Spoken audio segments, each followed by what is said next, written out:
Benarkah apa yang kamu katakan ini? Apakah kata-katamu bisa dipercaya? Eric hanya bisa menghela nafas dan berkata, Nanako, aku mengatakan yang sebenarnya. Aku tidak pernah berpikir untuk melakukan sesuatu terhadapmu. Nanako melihat raut serius wajah Eric membuat dirinya malu. Oke, aku percaya kepadamu. Pada saat Nanako dipenuhi dengan rasa kekaguman terhadap Eric, Eric menyelamatkannya dan juga memberinya nafas buatan. Nanako tidak bisa menahan untuk tidak terfikirkan adegan berciuman sebelumnya. Apakah kamu baik-baik saja, Nanako? Tanya Eric. Nanako ingin bangun tapi tenaga di tubuhnya terlalu lemah karena sebelumnya ia kehabisan banyak oksigen. Nanako berkata, Tenagaku tidak kuat untuk berdiri. Bisakah kamu membantuku berjalan nanti? Tanya Nanako dengan malu-malu. Eric segera berkata, Tentu saja. Setelah mengatakan itu, Eric meraih tubuh Nanako dan menggendongnya. Adegan seperti ini sebelumnya sudah dilakukan oleh mereka ketika Nanako terkilir dan Eric membawanya ke rumah sakit. Dan sekarang adegan ini terulang kembali namun dengan waktu dan kondisi yang berbeda. Kali ini Nanako benar-benar gugup ketika Eric menggendongnya. Nanako sesekali memejamkan matanya karena malu, dia terus memperhatikan wajah tampan Eric. Eric sama sekali tidak merasakan apapun terhadap Nanako selain teman. Namun berbeda dengan Nanako, saat ini dia benar-benar dipenuhi rasa kagum terhadap Eric. Bahkan saat ini, ia merasakan perasaan aneh dengan Eric. Nanako berkata dengan malu-malu. Benarkah ini kamu, Eric? Tanya Nanako sambil membelai wajah tampan Eric. Eric merasakan kegugupan ketika Nanako memandanginya dan membelai wajahnya. Eric memandang Nanako dan berkata, Ya siapa lagi kalau bukan aku? Nanako berkata dengan serius. Kamu menyelamatkan 2 kali, bagaimana caraku membalasmu? Tanya Nanako. Eric menggelengkan kepalanya lalu berkata, Kamu tidak usah terlalu sopan kepadaku, bagaimanapun kita kan seorang teman. Jadi wajar jika kita saling membantu. Nanako tidak bisa menahan rasa kagumnya terhadap Eric. Eric, ucap Nanako memanggil Eric. Eric menurunkan wajahnya untuk melihat ke arah Nanako. Tapi tiba-tiba Nanako mendarat ciuman lembut di bibir Eric. Eric gemetar ketika dicium oleh Nanako. Maaf Eric, gumam Nanako. Eric tidak merespon dikarenakan dia benar-benar dibuat malu dan tidak berdaya oleh Nanako. Bagaimanapun Nanako adalah gadis yang cantik dan anggun. Memiliki kulit putih sebening susu, mempunyai wajah anggun Jepang yang bisa membuat laki-laki tak berdaya melihatnya. Eric, itu adalah ciuman pertamaku untuk laki-laki. Ucap Nanako dengan wajah memerah. Eric segera berkata, Mengapa kamu melakukan itu kepadaku? Tanya Eric bisik-bisik. Nanako menjawab dan berkata, Maaf Eric, tapi aku seolah-olah ingin melakukannya tadi. Maaf. Melihat wajah Nanako yang memerah akibat malu, Eric tidak bisa menahan diri untuk memandang Nanako. Dia memalingkan wajahnya dari pandangan Nanako. Lupakan. Gumam Eric. Eric terus berjalan menggendong tubuh Nanako yang lemas. Tiba-tiba datang mobil BMW berwarna hitam dan berhenti di depan mereka. Keluar seorang wanita dari mobil itu yang tak lain adalah Jisoo. Jisoo! Gumam Nanako yang masih dalam gendongan Eric. Jisoo segera menuju Nanako dan berkata, Oh Nanako, siapa ada apa dengan kamu? Aku dengar kamu dalam keadaan pingsan bersama Eric. Nanako dan Eric yang mendengar ini mau tak mau menjadi bingung. Bagaimana Jisoo tahu kalau aku dan Nanako sedang pingsan? Tanya Eric dalam hati. Nanako segera berkata, Siapa yang memberitahumu kalau aku dan Eric sedang pingsan? Tanya Nanako. Jisoo segera berkata, Bukankah kamu yang mengirim pesan di WeChat kepadaku sebelumnya? Tanya Jisoo. Nanako benar-benar bingung apa yang dikatakan Jisoo. Tetapi Eric sudah tahu siapa yang melakukan itu. Tebakannya sudah positif kalau Naruto lah yang melakukan itu semua. Eric sama sekali tidak ingin memberitahu insiden ini kepada Nanako. Bagaimanapun Nanako dan Naruto dulunya adalah teman sekelas. Jadi bagaimana jika Nanako mengetahui Naruto yang melakukan semua ini? Bukankah pertemanan mereka akan rusak? Lupakan. Sekarang Nanako sudah aman. Ucap Eric memecah kesunyian. Jisoo baru menyadari kalau ada seorang pemuda tampan yang menggendong Nanako. Siapa pemuda yang menggendongmu itu Nanako? Mengapa dia berani menyentuhmu? Seru Jisoo dengan heran. Selama Jisoo mengenal Nanako, Nanako tidak pernah memberikan pria manapun untuk menyentuh tubuhnya. Tapi sekarang bukan hanya menyentuhnya tetapi menggendongnya. Nanako dengan bersemangat berkata, Eric, apakah kamu tidak mengenali dia? Seru Nanako dengan gembira. Nanako sangat bersemangat kali ini memperkenalkan Eric lagi kepada Jisoo. Jisoo yang mendengar kalau Nanako mengatakan itu adalah Eric mau tak mau bingung. Eric? Bagaimana mungkin dia Eric? Bukankah laki-laki di depanku terlalu sempurna? Jisoo bertanya-tanya dalam hatinya. Eric? Nanako? Apakah ini alasan kamu menerima Eric sebagai teman? Apakah kamu menyembunyikan penampilan Eric dariku? Seru Jisoo bertanya. Nanako segera berkata. Oh Jisoo, kamu terlalu mengkhawatirkan masalah orang lain. Aku tidak pernah menyembunyikan sesuatu darimu. Aku juga pertama kalinya hari ini melihat Eric seperti ini. Jisoo terkejut mendengar perkataan Nanako. Benarkah? Nanako hanya mengangguk sebagai jawaban. Nanako saat ini benar-benar tidak senang dengan kehadiran Jisoo. Nanako merasa Jisoo telah merusak suasana kesenangannya bersama Eric. Kali ini pandangan Jisoo terhadap Eric berubah 90%. Dia tidak menganggap Eric sebagai orang rendahan atau semacamnya saat melihatnya sekarang. Sekarang dia menyadari alasan Nanako mau dekat dengan Eric. Eric, apakah kamu anak kaya yang berpura-pura miskin supaya bisa mendekati Nanako? Tanya Jisoo. Jisoo berpikir kalau Eric adalah akan dari keluarga kaya yang akan rela berpura-pura miskin untuk mendekati seorang gadis. Ini hanya sering terjadi di dalam film dan novel. Nanako juga memandang wajah Eric untuk menunggu jawaban. Eric dengan dingin berkata, Kalian terlalu sering membaca novel. Bagaimana bisa aku melakukan itu? Sudah lupakan hal konyol seperti itu. Ya? Lupakan saja Jisoo. Kamu terlalu banyak bicara. Aku kan sudah mengatakan jangan terlalu banyak bicara ketika bersama Eric. Ucap Nanako dengan nada kesal. Bagaimanapun Jisoo sudah mengganggunya bersama Eric. Eric berkata untuk memecah kesunyian. Ayo cepat bawa Nanako ke rumah sakit. Kata-kata segera memecah kesunyian. Jisoo segera membuka pintu. Kau Eric memasukkan Nanako di kursi belakang. Eric, apakah kamu tidak ikut bersama kami? Tanya Nanako. Eric segera berkata. Seperti tidak. Aku akan pulang naik taksi saja. Tiba-tiba masuk sebuah pesan WeChat dari Lyra. Eric. Naruto habis dipukuli oleh seseorang. Bisakah kamu menemaniku di rumah sakit untuk mengunjunginya? Tapi aku sudah berada di rumah sakit sekarang. Aku di rumah sakit yang tak jauh dari universitasmu. Diakhir dengan emot love. Eric membalas. Oke. Aku akan segera ke sana dalam beberapa menit.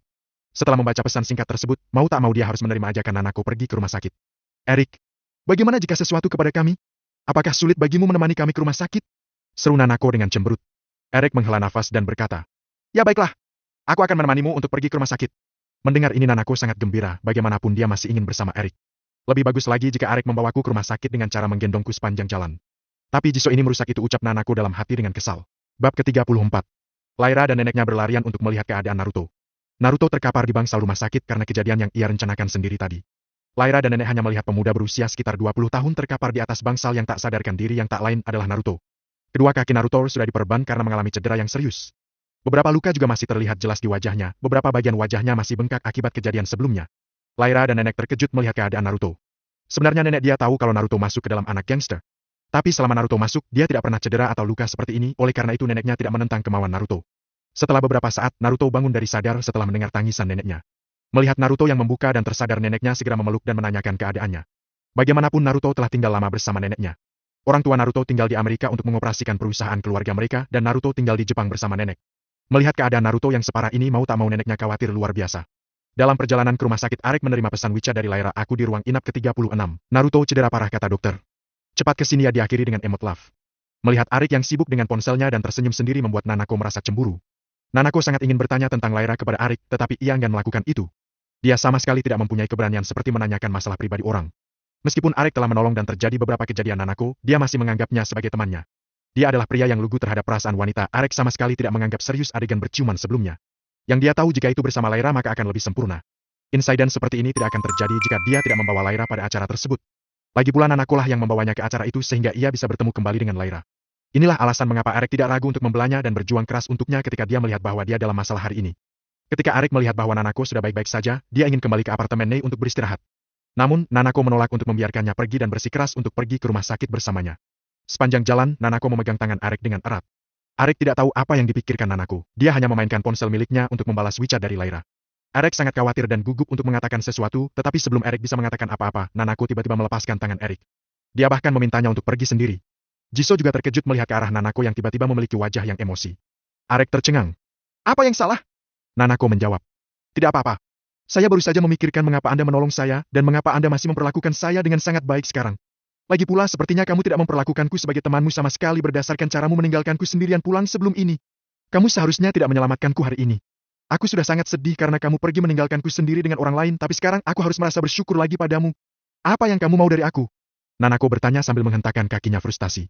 Eric menjawab. Aku hanya tidak ingin kamu terluka. Aku benar-benar menganggapmu sebagai temanku. Nanako juga tipe gadis yang sangat langka. Dia tidak materialistis dan dia juga sangat baik dan cantik. Selain itu, dia selalu memperlakukan Eric dengan sangat baik. Jadi, tentu saja Eric menganggapnya sebagai teman.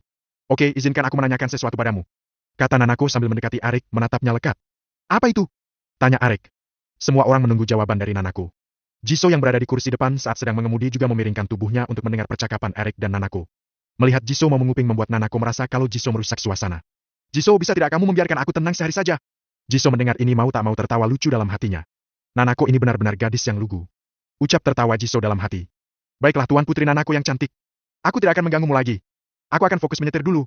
Melihat suasana kembali tenang, hati Nanako sedikit lega, lalu ia melanjutkan pertanyaannya tadi. Katakan padaku. Mengapa Anda meninggalkan saya tadi dan pergi dengan Lyra? Katakan padaku yang sebenarnya. Apa mungkin kamu pacar dia? Nanako bertanya ragu. Namun, Nanako sudah tahu bahwa Eric berasal dari latar belakang keluarga miskin. Seperti yang dikatakan Jisoo. Pria ini sangat membosankan, jadi bagaimana mungkin dia punya pacar? Eric adalah tipe laki-laki yang tidak terlalu peka terhadap perasaan, jadi dia menganggap pertanyaan Nanako itu seperti pertanyaan yang dijawab pada umumnya. Lyra maksudmu? Kami hanya berteman cukup dekat, jadi doakan saja aku bisa menjadi pacar dia.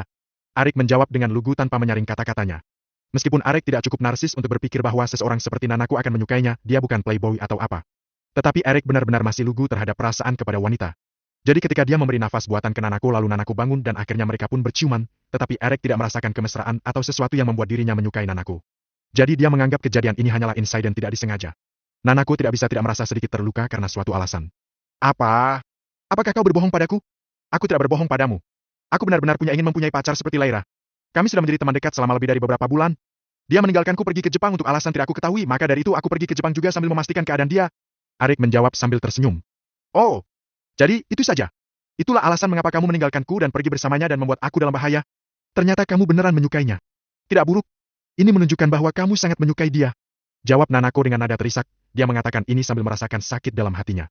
Iya, aku sangat menyukainya dan dia juga peduli padaku walaupun aku tidak punya apa-apa. Nanako bisa merasakan kecemburuan di balik kata-kata Erik. Bagaimanapun pergi mengejar seseorang ke luar negeri itu saja sudah membuktikan cinta Erik ke Laira. Jadi Nanako dipenuhi dengan rasa kecemburuan dan sakit hati mendengar pernyataan Erik. Oh, maka aku harus pergi ke rumah sakit sendiri. Kamu tidak usah menemaniku lagi. Aku sudah besar dan bisa menjaga diriku sendiri. Silakan Anda keluar dari mobil saya, Anda bisa meninggalkan kami berdua untuk pergi ke rumah sakit. Nanako berkata dengan dingin. Jisoo, hentikan mobilnya, Erik. Dia mau pergi dan tidak perlu mengantar kita ke rumah sakit. Nanako sambil menepuk bahu Jisoo. Jisoo terkejut dan langsung berhenti. Tapi dia tidak mau mengatakan sesuatu mengingat dia tidak ingin mengganggu Nanako hari ini. Tapi Jisoo sangat bingung dengan perubahan sikap Nanako. Arik tidak tahu kenapa tiba-tiba ada perubahan sikap Nanako dari awal hingga akhir.